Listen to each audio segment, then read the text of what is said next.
23 अप्रैल 2024 को मंगल ग्रह मीन राशि में चले जाएंगे,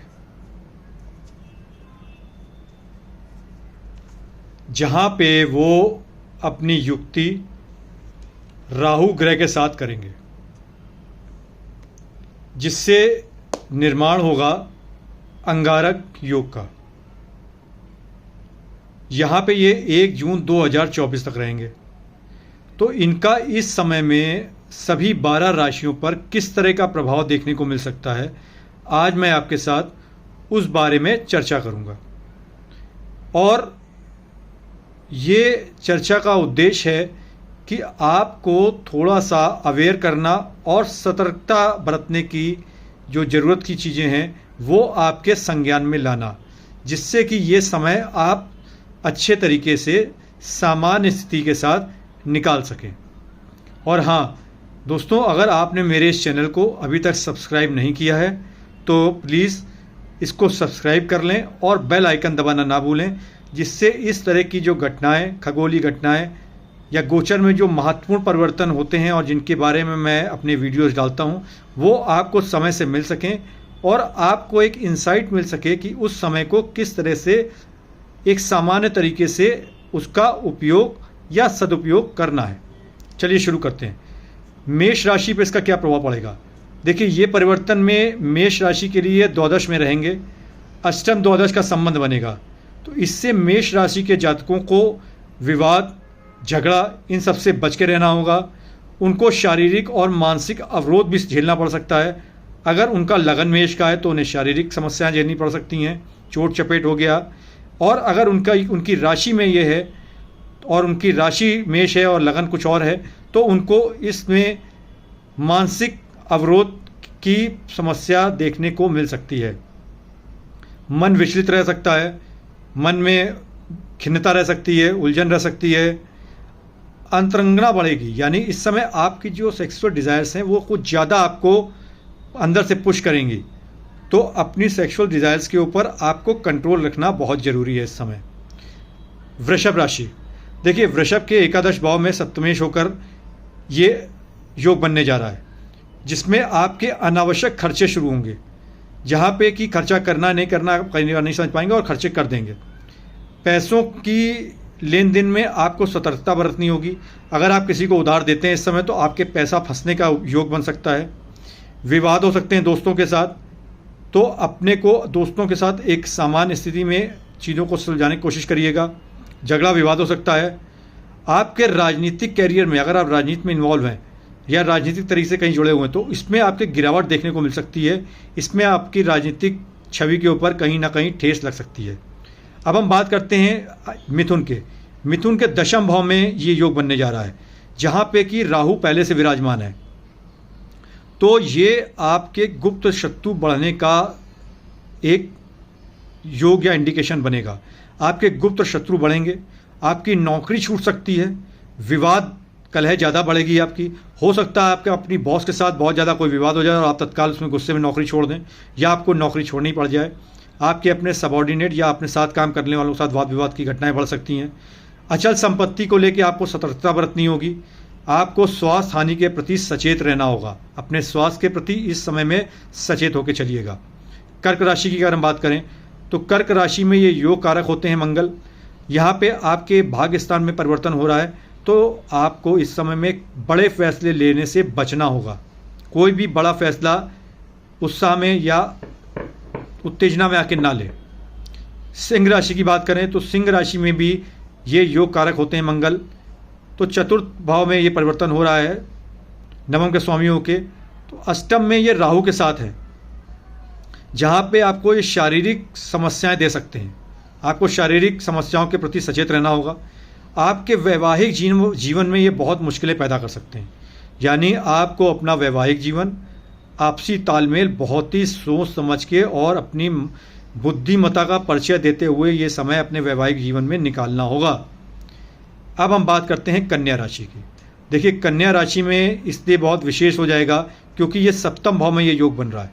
तो जो लोग न्यूली मैरिड हैं उनके लिए ये समय बहुत ही संवेदनशील है उन्हें बहुत सतर्कता के साथ अपने दाम्पत्य जीवन को लेकर चलना होगा।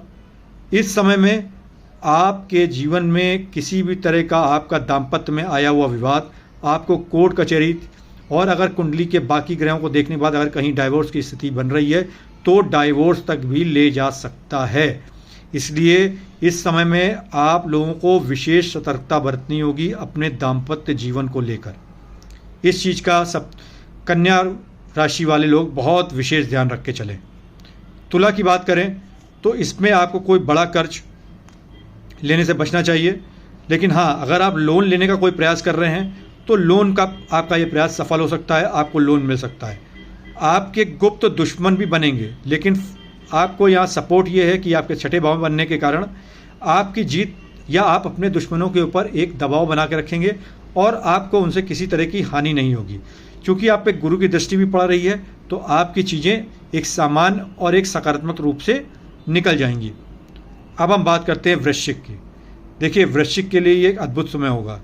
उनको खाली एक चीज़ में जो ध्यान रखना है वो ध्यान रखना है कि बच्चों को लेकर कुछ नुकसान हो सकता है, तो बच्चों की गतिविधियों पे, बच्चों के दिनचर्या पे, उस पे उन्हें विशेष ध्यान रखना चाहिए। बच्चों के ऊपर ध्यान रखें। बाकी ये समय वृश्चिक वालों के लिए बहुत अच्छा समय है, उसका सदुपयोग करके अपने जीवन में काफ़ी फायदे ले सकते हैं। धनु की बात करें तो धनु के ये 4th हाउस में बन रहा है, जो जहाँ पे ये सौतन संताप देता है। तो मैं धनु राशि की महिलाओं को खाली ये एक इंडिकेशन देना चाहता हूँ कि हो सकता है कि उनके हस्बैंड के जीवन में किसी तरह का दूसरा किसी महिला का इन्वॉल्वमेंट हो रहा हो या कोई नज़दीकियाँ इस तरह से अगर बढ़ रही हैं तो आप उस पर थोड़ा सा उन पर चर्चा करके उनसे सतर्क रहें और अपने दाम्पत्य जीवन को चर्चा के माध्यम से थोड़ा सा इस समय को निकालने की कोशिश करें। बीपी की शिकायत बढ़ सकती है लोगों को जो धनु राशि के हैं। अपने गुस्से पे धनु राशि वालों को बहुत ज़्यादा कंट्रोल करके चलना होगा। माँ के स्वास्थ्य का ध्यान रखिएगा। अगर कोई हार्ट पेशेंट है तो उसको अपने हृदय से संबंधित बीमारियों का ध्यान रखना होगा। अब हम बात करें अगर मकर राशि की, तो मकर राशि के 3य भाव में ये संबंध बन रहा है। तो मकर राशि वालों को छोटे भाई बहनों के साथ वाद विवाद से बचना चाहिए। बातचीत का रास्ता खुला रखना चाहिए। किसी भी विवाद में झगड़े में नहीं पड़ना चाहिए। और मेहनत अगर जो लोग करेंगे उनको अपने मेहनत के अच्छे परिणाम मिलेंगे। जितना आप पसीना बहाएंगे आपको उसके अच्छे परिणाम मिलेंगे इस पीरियड में। ये आपके लिए एक अच्छी और खबर हो सकती है। राजनीति में जो लोग हैं उनके लिए भी जितना वो राजनीतिक तरीके से जितनी राजनीति में इन्वॉल्व है उनके लिए भी अच्छा समय है। उनकी राजनीतिक कैरियर में वृद्धि के योग बन रहे हैं। अगर आप छोटे मोटे नेता हैं तो आप बड़े किसी लेवल के नेता बनने का प्रयास कर सकते हैं अपने इस कार्य में, जितनी मेहनत आप करेंगे। आप कोई विधायक है तो आप सांसदी के लिए भी सोच सकते हैं। मतलब आपका कद बढ़ने का ये एक अच्छा समय है राजनीति में, आप उसके लिए प्रयास कर सकते हैं। अब हम बात करते हैं कुंभ राशि की। कुंभ के 2य भाव में ये योग बन रहा है। परिवार में विघटनकारी स्थितियां बन सकती हैं, यानी परिवार में किसी तरह का झगड़ा विवाद होने की वजह से सेपरेशन हो सकता है, लेकिन आप बातचीत के माध्यम से इसको सुलझाने की स्थिति में रहेंगे। इसलिए अपनी बुद्धि विवेक से उस स्थिति को टालने की कोशिश करें। झगड़ों से बचें। अपनी वाणी पे बहुत अंकुश रख के चलिएगा। वाणी में किसी भी प्रकार की कर्कशनेस या कोई गलत शब्दों का प्रयोग, उत्तेजना, विवाद की स्थिति पैदा हो, इस तरह की वाणी का उपयोग करने से बचें। और इस समय में आपको आंखों से संबंधित कोई समस्या हो सकती है तो अपनी आंखों का विशेष ध्यान रखें। अब हम आखिरी 12वीं राशि मीन की बात अगर करें तो इस समय में आपको अपने सर पे चोट लगने की संभावनाएं बन सकती हैं, तो अपने सर पे को बचा के चलें। ईंट पत्थर गिरने से तो थोड़ा संभल के चलिए।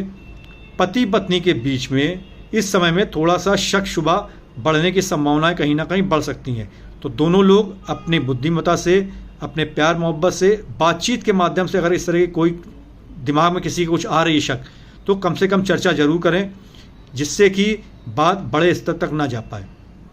तो देखिए, जो 23 अप्रैल 2024 से मंगल का राशि परिवर्तन होकर एक मीन राशि में जा रहे हैं 1 जून तक के लिए, उसमें 12 राशियों पे क्या क्या चीज़ें सावधानी बरतने वाली हैं वो मैंने आपसे आज चर्चा में किया है।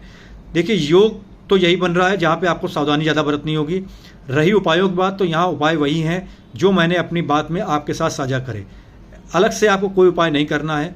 अलग से उपाय करने के लिए यही है कि आप मंगल के उपाय करते रहिए, राहु से संबंधित चीज़ों का ध्यान रखिए, लेकिन सबसे ज़्यादा जरूरी है कि अपनी बुद्धि, अपनी वाणी, अपने विवेक का पूर्ण रूप से इस्तेमाल करिएगा, अपनी समझदारी का उपयोग करिएगा, जिससे कि ये 40-45 दिन आप अच्छी तरीके से निकाल के अपने जीवन में एक स्थायित्व बनाए रखें। आप सभी को बहुत बहुत शुभकामनाएं और have a good day. Take care of you all.